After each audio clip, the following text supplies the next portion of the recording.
Amen. So mapagpalang hapon po muli sa ating mga kapatid, sa mga nanonood po sa video, pagpalain po tayo ng Panginoon. Isang mapagpalang hapon, magamat maulan, pero alam natin ang Diyos ang patuloy na nag-iingat sa bawat isa. At kung kayo po ay mayroong Biblia, dito po nakalagay sa Proverbs chapter 3 verse 5 hanggang 6. Trust in the Lord with all thy heart, and lean not on thy own understanding. In all thy ways acknowledge Him, and He shall direct thy paths. Tayo po'y manalangin. Diyos na mabuti, Diyos na makapangyarihan, kami po ay patuloy na lumalapit sa hapong ito, at patuloy na nagpapasalamat, at salamat po Panginoon, at sa iyong mga salita na aming pong matututunan sa hapong ito. Ang mga salita mo po ay pagtutuwid, pagpapatibay na aming pananampalataya sa iyo. Salamat po Panginoon, at kami po ay patuloy na nagtataas, dumadakila ng iyong pangalan. Salamat sa hapon ito. Lahat po ng papuri, pagsamba, pagdakila sa iyo po lamang. Amen. Ating pong pinag-aralan is about trust in the Lord. Trust in the Lord means, na pag-aralan natin, ang hulugan ng trust in the Lord means renewing of the mind, understanding who God is, thanksgiving. Last Sunday, pinag-aralan natin ang benefits of trusting in the Lord. Ito ang nagiging susi upang tayo ay gabayan ng Panginoon.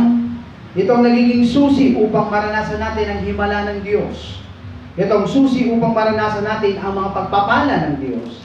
At ito ang susi para maranasan natin ang pagtatagumpay mula sa Panginoon. Ngayon po sa ating text sa Proverbs chapter 3 verse 5 and 6, and sabi po, trust in the Lord with all thy heart, and lean not with thy own understanding. Trust in the Lord teach us what? Pag tayo po ay nagtitiwala sa Panginoon, ano ang itinuturo po sa atin ito? Sapagkat napakahalaga na matutunan natin na habang tayo nagtitiwala sa Panginoon, ay meron siyang nais na ituro sa atin. At ang linaw ng sinabi po ng Proverbs chapter 3 verse 5 and 6, trust in the Lord. So number 1, trust in the Lord teach us to what? Sabi sa Proverbs 3 verse 5, trust in the Lord with all thy heart, and lean not on thy own understanding. Ibig sabihin, trust in the Lord teach us to be humble. Matuto tayong magpakumbaba. Sapagkat sabi po doon, magtiwala ka sa Panginoong Diyos at huwag kang manangan sa iyong sariling karunungan. Minsan din ka sa tao na pag marami nang natutunan, umiira ang kaya. Ano yung kaya? Kayabangan. Maraming natutunan, maraming nalaman, mas sabi nga natin, lumalaki na raw yung ulo sapagkat sa dami ng kanyang natutunan. Pero dito, pinakikita ng Proverbs chapter 3 verse 5, trust in the Lord with all thy heart, and lean not with own understanding. Ibig sabihin, pag nagtitiwala sa Panginoon, tuturo mo kanyang matutong magpakumbaba. Admit it to ourselves in Zechariah chapter 4 verse 6, it's not by might nor by power, but by the Spirit of the living God. Even Zechariah says, hindi sa kanyang lakas, bagkos ano raw po, sa kapangyarihan ng banal na Espiritu.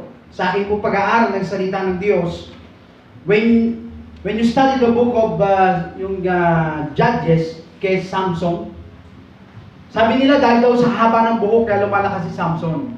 Pero pag pinag-aralan natin, sabi, when the Spirit of God came, kung wala yung Espiritu ng Diyos, kahit anong laki pa ng katawan ni Samson, baliwala yung kanyang lakas. Baliwala yung matipunong pangangatawan. At pag pinag-aralan natin, talagang napakahalaga na matuto tayong magpakumbaba. Pag tayo marunong magtiwala sa Diyos, marunong tayong magpakumbaba. Sapagkat sabi ng James chapter 4, tingnan po natin, ano bang benefits pag tayo po ay nagpapakumbaba sa harapan ng Diyos? Sa Greek word anaba. Ano po? Tingnan natin ang James chapter 4 para mas maganda makita po natin ang James chapter 4 verse 10. Ano pong sabi ng James chapter 4 verse 10? Ang linaw po na nakalagay, sabi ng James chapter 4 verse 10. Sabi sa verse 10, humble yourself in the sight of the Lord, and He shall lift you up. Magpakumbaba ka sa harapan ng Diyos at ikaw ay tataas ng Panginoon. Kaya napakahalaga, as we trust in the Lord, ang nagiging resulta nito, itinataas ka naman ng Panginoon. Amen po ba? Hindi masamang may natututunan tayo. Meron tayong mga nag-gain na mga knowledge. Pero sabi nga, mas the more na marami kang natututunan na pag-aaralan, nakadepende ka pa rin sa Panginoon at marunong kang magpakumbaba. At even the Bible says, Jesus came to seek and to save the lost and to serve. Hindi siya naparito para sa ipaglingkuran, kundi para siya ay maglingkod. Even ang anak ng Diyos, ng tao na nagkatawang tao ng Panginoong Hesus ay nagsasabi na naparito siya, nagpakumbaba ang Panginoon. Amen po ba? At ang nagpapakumbaba, itinataas ng Diyos. At ang nagmamataas, ibinababa ng Panginoon. Number 2, trust in the Lord, teach us to be humble. Number 2, Psalms chapter 20, verse 7. Ang nagsabi po nito si David. Psalms chapter 20, verse 7. Ang ganda po nung nakalagay. Psalms chapter 20, verse 7. Sabi po ng mga awit, chapter 20, verse 7. Some trust in chariots and some in horses, but we will remember the name of the Lord our God. Sabi po doon, ang iba ay nagtitiwala sa kanilang karunungan, sa kanilang kaalaman, sa kanilang kabayo, sa chariot, but we will boast the name of the Lord our God. Kasi po, nung panahon nila David, panahon nila Solomon, at naalala natin nung sila'y kinubkob ng mga Egyptian, di ba? Maraming horses, maraming chariot ang pero. Na talagang hinabol sila sa dami talaga. At pag ikaw ay maraming kabayo, maraming chariot, maraming sundalo, ikaw ang pinaka pagdating sa labanan, kinatatakutan. Pero dito sabi ni David, some boast in their chariot, some boast in their intellect, but we will boast the name of the Lord our God. Number 2, trust in the Lord teach us to depend on, kanino po? Depend on God. Hindi sa nangyari naman talaga itong COVID-19, di ba? Ang dami talaga nakadepende sa galing nila, sa pera, sa kayamanan, pero lahat ba yan may nagawa? Halos wala eh. Kasikatan, wala eh. Sabi nga ng mga artista, talagang mismo sila nahirapan. Yung mayayaman ano na kasi ibenta na yung mga iba nga, nagbebenta na ng sasakyan. Para lang may pangtustos doon sa pangangailangan. So, ibig sabihin, pag tayo nagtitiwala sa Diyos, tinuturuan tayo itong dumepende sa Panginoon. Amen po ba? Kaya si David, sabi niya, marami man siya sa buhay ni David. Siya pa rin na nagsabi sa Psalms 23 verse 1, the Lord is my shepherd. Inamin pa rin ni David, ang tunay na pastol ng Israel, hindi siya. Ang Diyos pa rin. Even David teach us to depend on God. Sapagkat nung kalabanin din niya si Goliath, sabi niya, ang Diyos na nagligtas sa akin sa oso, sa leon, ang siya ring Diyos na magliligtas sa akin sa higanting ito. Amen po ba? And Paul says in Philippians chapter 4 verse 13 that I can do all things, pero hindi niya tinuldukan. Hindi niya sinabing na pagtagumpay ako ang lahat ng bagay dahil sa kanyang galing, kasikatan, at pag pinag-aralan naman natin, hindi biro at hindi ordinaryong tao si Paul.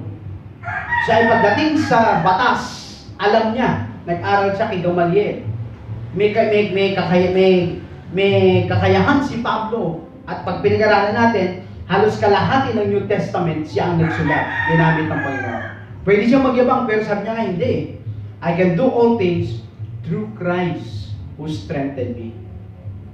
Kaya nga meron tayong narinig, di ba? Little knowledge is very dangerous. Minsan may nalaman na konti, alam niya na lahat. Di ba? Pero talagang sa panahon natin, pag sinabing trust in the Lord, it means teach us to depend on God. Wala tayong ibang pwedeng dedependehan, wala tayong ibang pagkakatiwalaan kundi ang Diyos. Yung iba, nakadepende sa trabaho nila. Iaahon ko sa kahirapan ng aking pamilya, biglang dating ng COVID. Wala pa silang ilang buwan doon sa abroad, pinauwi. Yung binabayarang hinuhulugan sa sakyan, nahatak. Yung hinuhulugang bahay, nahatak. Bakit? Nabawi na. Kasi wala nang panghulog. Akala kasi nila, nakadepende sila doon sa trabaho na meron sila. Pero nakalimutan nila, dapat nakadepende ka sa Panginoon. Ang trabaho, ang salapi, pabago-bago yan. Hindi ka talaga pwedeng dumipende niya. Bakit? Sabi nga, ang teacher, pagdating ng ilang panahon, magre-retire. Pero ang Diyos, sabi nga, God will provide all our needs according to His riches and glory in Christ Jesus. Number 3, trust in the Lord. Tingnan po natin yung Matthew 26. Ano po yung pangatlo na pag sinabi natin, trust in the Lord, ano po ang tinuturo sa atin? Matthew 26, verse 39. Sabi po ng verse 39, tingnan natin. Matthew 26:39. And he went a little further and fell on his face and prayed, saying, O my Father, it is possible, let this cup pass from me. Nevertheless, not as I will, but thou will be done. Ang Panginoong Jesus ay nandun sa Garden of Gethsemane, punong-puno ng agony, sapagkat alam niya anytime huhulihin niya siya, ipapako siya sa krus, mararanasan niya yung hirap. Pero sabi niya, Ama, pwede ba palawampas sa akin itong saro ng paghirap? Pero, yun nga yung pero. But, not my will, your will be done. Trust in the Lord teach us to do the will of God. Pag tayo nagtitiwala sa Diyos, tuturuan niya tayong gawin kung ano yung kalooban ng Diyos. Bagamat minsan, yung iba, pag sinabing kalooban ng Diyos, parang mahirap gawin. Totoo yun. Parang minsan mahirap gawin, pero pag nagtitiwala tayo sa Diyos, yung kalooban ng Diyos, napakadaling sundin. Although minsan, meron talagang bagay na mahirap. Minsan nga, sabi nila, pag ginawa mo kalooban ng Diyos, madali. Pero maraming patuto, parang hirap. Minsan kasi umihirap, ayaw natin sundin ang kalooban ng Panginoon. Pero talaga may mga pagkakataon, sinusunod mo na, mahirap pa din. Pero yun nga trust in the Lord means do the will of God. When I say do the will of God, kung ano yung gusto niya, gusto mo. Kung ano yung ayaw niya, ayaw mo. And what are the will of God? Ang kalooban ng Diyos sa Panginoong Jesus, doon sa Matthew 26, siya ipako sa krus. Tubusin tayo sa ating mga kasalanan. Hindi yung ganong kadali. Yung magsasuffer ka for the sake of others, mahirap po yun. Pero, ang kalooban ng Diyos, kay ating Panginoong Jesus, maging tagapagligtas. And also, ang kalooban ng Diyos para sa atin, ay gamitin niya tayo upang magligtas din ng mga kaluluwa. Mga taong napapahamak, madali po ba yun? Ako talaga, minsan bibilib ko sa mga Jehovah's Witness, ang sisipag, nagbabahay-bahay eh. Umuulan na, lahat talaga naman sila sisipag. Mga Kristiyano, umuulan na doon, tutulog. Nakalulungkot. Pero ang kalooban ng Diyos, magligtas ng kaluluwa. Ano ba ang kalooban ng Lord?